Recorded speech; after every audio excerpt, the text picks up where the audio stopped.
Saya Nusra Ismail dengan berita utama hari ini. Kes kekurangan zat makanan dalam kalangan warga emas dilaporkan meningkat, menambah risiko demensia serta kes jatuh bagi golongan tersebut. Jumlah pengunjung bagi perlombaan F1 Singapura 2025 melepasi 300,000 orang, 200% lebih tinggi berbanding tahun lalu. Presiden Trump berkata gencatan senjata kini berada di tangan Hamas selepas Israel setuju dengan saranan garisan pengunduran awal di wilayah Gaza.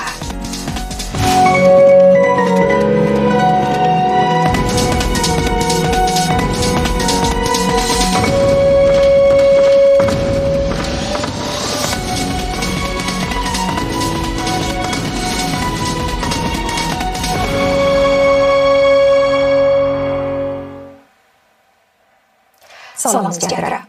Beberapa hospital di sini menyaksikan kenaikan jumlah kes kekurangan zat makanan dalam kalangan warga emas, terutamanya melibatkan kekurangan protein dan vitamin penting. Para doktor memberi amaran tren ini berpotensi meningkat terus sekiranya tidak segera ditangani dan boleh meningkatkan risiko demensia serta kes jatuh dalam kalangan warga tua. Ketika waktu makan tengah hari, hidangan tempatan menjadi pilihan warga emas. Namun begitu, makanan mereka sering tidak mencukupi bagi memenuhi keperluan zat yang seimbang. Over the past 2 years, we have seen a rise in malnutrition among older adults, where more are consuming sufficient energy and protein. And so this often results in unintended weight loss and a decline in physical function. And the proportion of hospitalized patients at risk of malnutrition has increased from 30 to 40% at NHG Health. Profesor Lee berkata terdapat beberapa faktor yang mendorong kenaikan ini, termasuk perubahan selera makanan apabila usia meningkat serta pelbagai penyakit kronik. Physical disabilities, cognitive or mood disorders, and side effects from medications can also interfere with their nutrition. And on top of that, social isolation or living alone may reduce both the motivation and ability for them to actually prepare nutritious meals. Satu lagi kumpulan kesihatan awam turut memanfaatkan tren ini sebagai membimbangkan. Hospital Universiti Nasional mendapati seorang daripada 7 warga emas berisiko mengalami kekurangan zat makanan. Pihak hospital menambah, walaupun kesedaran tentang kepentingan pemakanan semakin meningkat, keadaan ini tidak bertambah baik. Warga emas disarankan mengambil sekitar 20 hingga 30 gram protein pada setiap hidangan, bersamaan dengan isi dada ayam sebesar saiz tapak tangan. Namun, tinjauan makanan kebangsaan yang terkini mendapati 50% warga emas berusia antara 50 hingga 69 tahun tidak mencapai pengambilan yang disyorkan itu. Bagi mengelakkan tren ini daripada terus meningkat, hospital-hospital di sini berganding bahu dengan rakan masyarakat untuk mendidik warga emas tentang tabiat pemakanan yang lebih sihat. Di NHG Health pula, satu inisiatif kebangsaan dilancarkan bagi membantu lebih ramai warga emas berhubungan dengan pakar diet yang bersesuaian. Sebuah buku resepi mesra warga emas hasil usaha sama masyarakat serta pertubuhan dilancarkan oleh Pusat Kesihatan dan Jagaan Siang Muhammadiyah MHCC sebenarnya SG60.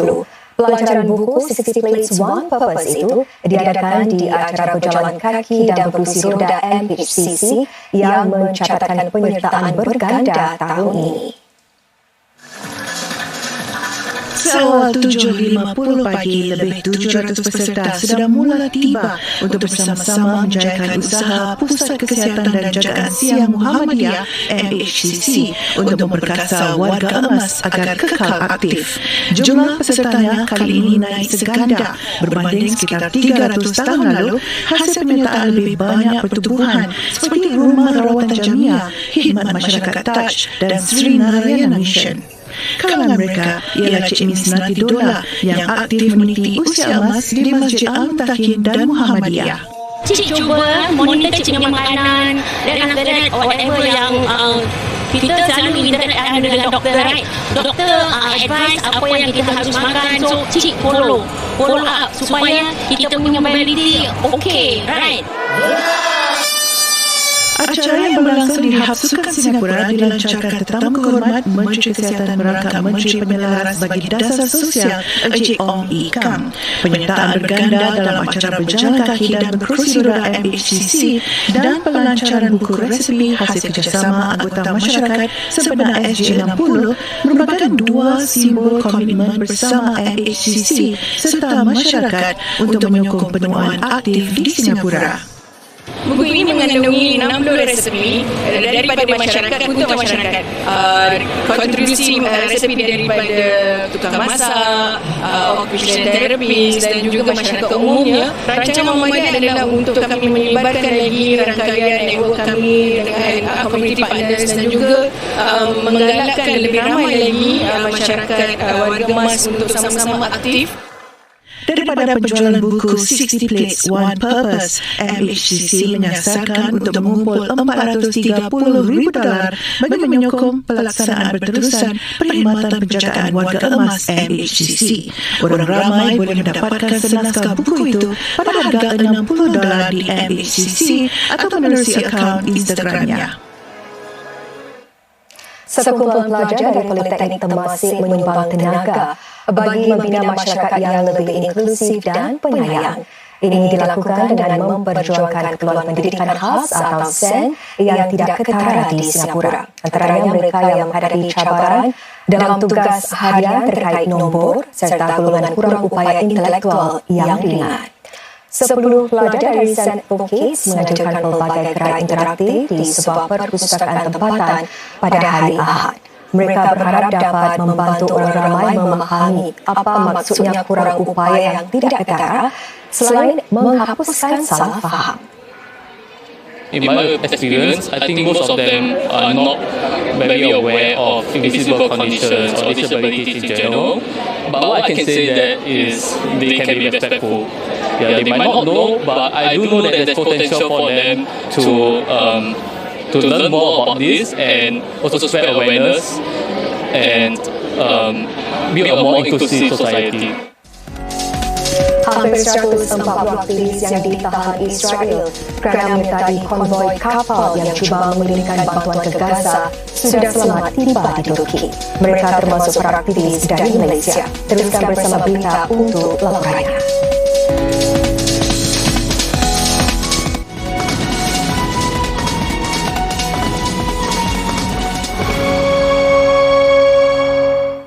Selamat bertemu kembali. Bilangan pengunjung ke perlombaan Formula One Grand Prix Singapura tahun ini melebihi 300,000 pada hujung minggu ini. Ia hampir 12% lebih tinggi daripada hampir 270,000 pengunjung yang hadir pada perlombaan yang sama tahun lalu. Jumlah itu juga adalah yang kedua tertinggi sejak perlombaan F1 diadakan di Singapura pada 2008.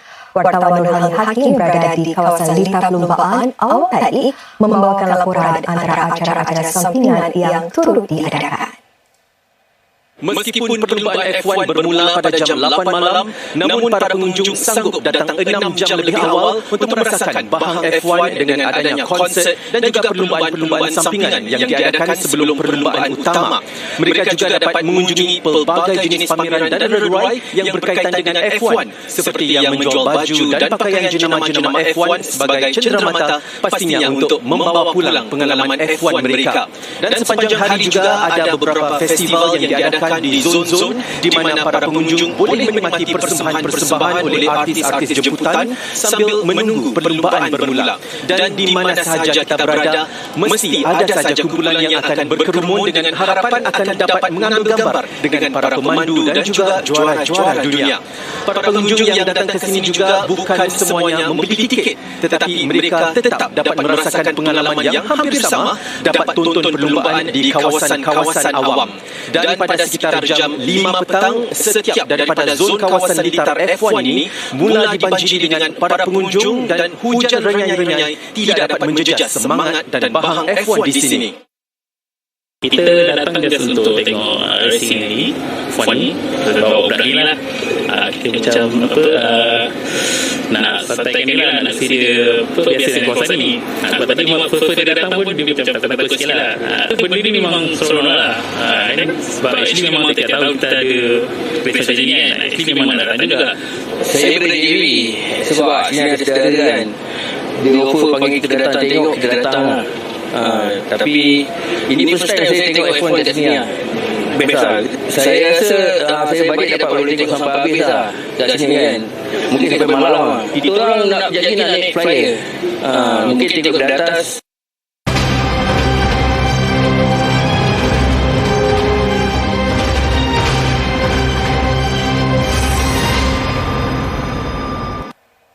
Presiden Amerika Syarikat Donald Trump berkata gencatan senjata Gaza kini berada di tangan Hamas selepas Israel bersetuju dengan apa yang beliau sarankan sebagai garisan pemunduran awal di dalam wilayah Palestin itu.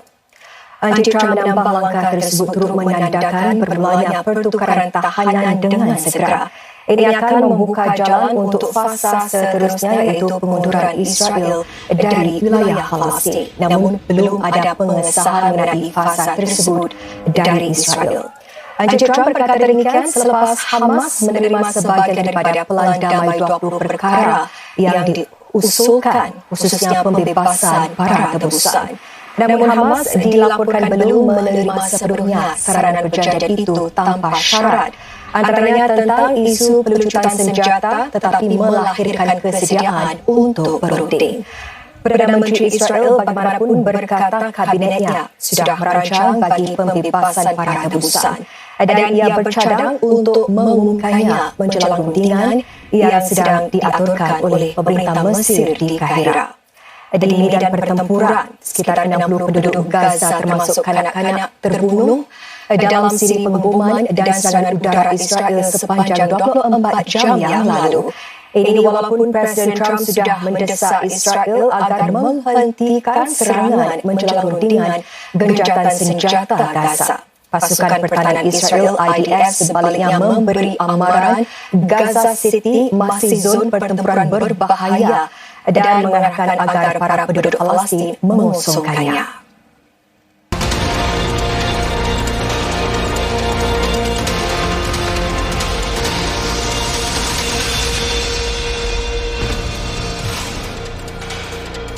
Hampir 140 aktivis yang ditahan Israel kerana menyertai konvoi kapal yang cuba menghantar bantuan ke Gaza sudah selamat mendarat di Istanbul, Turki. Menurut Kementerian Luar Turki, para aktivis itu merupakan warga dari sekitar 15 negara termasuk Malaysia.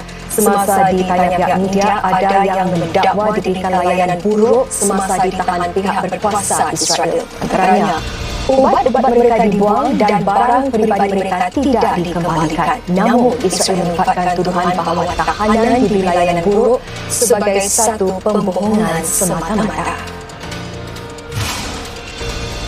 Di Indonesia, bilangan pelajar yang disahkan maut akibat runtuhnya bangunan sekolah berasrama Islam di Indonesia meningkat kepada 37.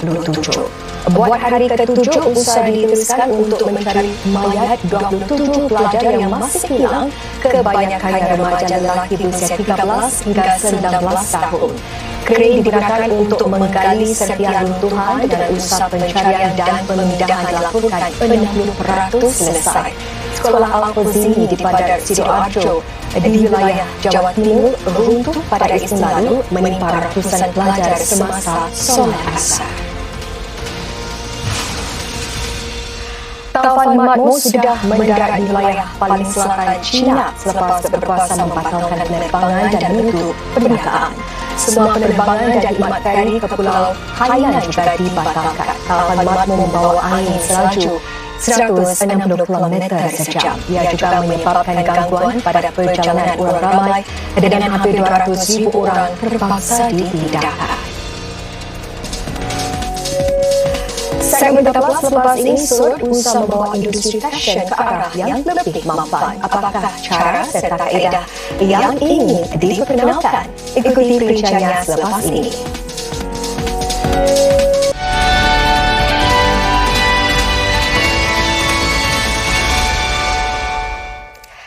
Saudara, dalam edisi Berita Plus minggu ini kami berusaha seorang pelita fashion muda dari Amerika Syarikat yang berusaha ke arah industri fashion yang lebih mampat. Caroline Zimbalist menggunakan bahan selah jadi untuk mencipta pakaian yang mesra alam.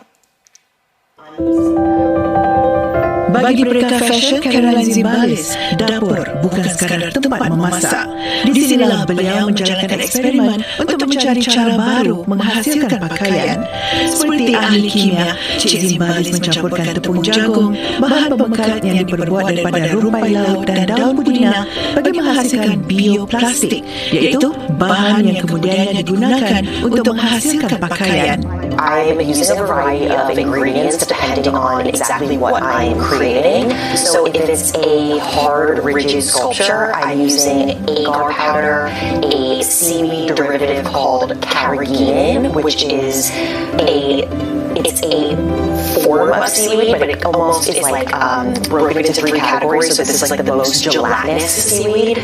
And then I'm using tapioca starch, vegetable glycerin, and water. Apabila bahan itu menjadi keras, Cik Zimbalist akan menjahitnya untuk dijadikan gaun unik yang ditempah khas dan dijual di laman webnya. Para pelanggan boleh menempah pakaian rekaan khas yang berharga antara $150 hingga $1,200 Amerika, semuanya menggunakan resepi unik daripada bahan semula jadi yang boleh larut dalam air. This whole term of bioplastic, and people will, it's almost very misleading because people think I'm reworking used plastic, and there's zero plastic in my work. Rekaannya pernah dipakai oleh beberapa selebriti terkemuka termasuk Chappell Roan. Pelakon NLO juga memakai salah satu rekaannya di tayangan perdana Final Destination Bloodlines di Los Angeles. Cik Zimbalist berharap karyanya dapat membuka mata orang ramai terhadap bahan fashion yang tidak bergantung kepada bahan api fosil. It brings attention to the material, it brings attention to larger conversation, and I really think that's the way that these materials will get into mainstream fashion. Pun begitu, sebilangan pakar kurang yakin bahan ini yang sering disebut sebagai biobahan boleh diterima secara luas dalam industri fashion. Fabrik yang diperbuat daripada bahan api fosil masih menguasai industri hari ini kerana ia murah dan mudah dihasilkan. Penghasilan bahan itu melepaskan gas karbon, manakala pakaian sintetik pula boleh mengeluarkan mikroplastik setiap kali dibasuh. I think we're at a point right now in the fashion industry where synthetic fibers are the norm. About 60% of our clothes today are made from synthetic fibers.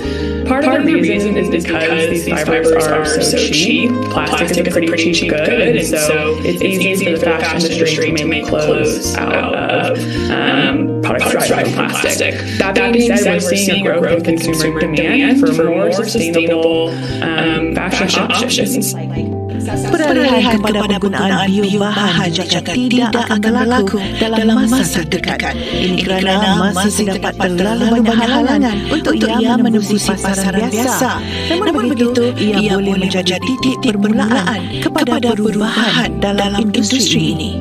It's incredibly valuable for folks like artists and sort of specialty manufacturers to be playing around with some of this stuff. So it isn't cost effective yet, but those guys are on something here. There's real value in it, and so what they're doing is likely to have long-term benefit. Maybe even after their lifetimes. Bagi Cik Zimbalist, kaedahnya mungkin tidak mudah untuk diterapkan secara besar-besaran. Tetapi beliau yakin ia menggantikan sebilangan bahan toksik dalam industri fashion. Yeah, even incorporating it in small ways to start is really strong. Perjalanannya mungkin baru bermula, tetapi semangat inovasi Cik Zimbalist terus menjadi inspirasi kepada mereka fashion lain untuk berani mencuba dan membentuk masa depan fashion yang lebih mampat. Dari dunia fashion, kini kami bawa anda ke dunia cosplay. Di Korea Selatan, para pengunjung ke Taman Tema Everland ini boleh ke sebuah zon khas baru bertemakan animasi K-pop Demon Hunters. Lengkap dengan minat yang berpakaian seperti idola K-pop, suasana di Everland bertambah meriah. Daripada skrin ke dunia nyata, zon baru di Taman Tema Everland di selatan Seoul menghidupkan filem animasi popular Netflix K-pop Demon Hunters. Ratusan orang beratur setiap hari untuk memasuki zon itu sejak ia dibuka Jumaat lalu dengan ada yang terpaksa menunggu sehingga 1,5 jam. 제가 좋아하는 캐릭터 이와이 때문에 왔어요. 그리고 제가 여기서 제일 재밌었던 거는 의상이 입고 사진 찍었던 게 제일 재밌었어요. Selain mengambil bahagian dalam pelbagai permainan dan mencuba kostum watak animasi itu, para pengunjung juga berpeluang membeli barang khas bertemakan filem animasi itu termasuk Min Chawan. K-pop Demon Hunters kini merupakan filem animasi asal Netflix yang paling banyak ditonton. Saudara usia 7 tahun, kebanyakan antara kita masih sibuk bermain dan baru menyesuaikan diri di sekolah rendah. Namun, berkicau di media sosial baru-baru ini video kanak-kanak yang berumur 7 tahun tetapi menghadiri kuliah subjek kimia di NTU.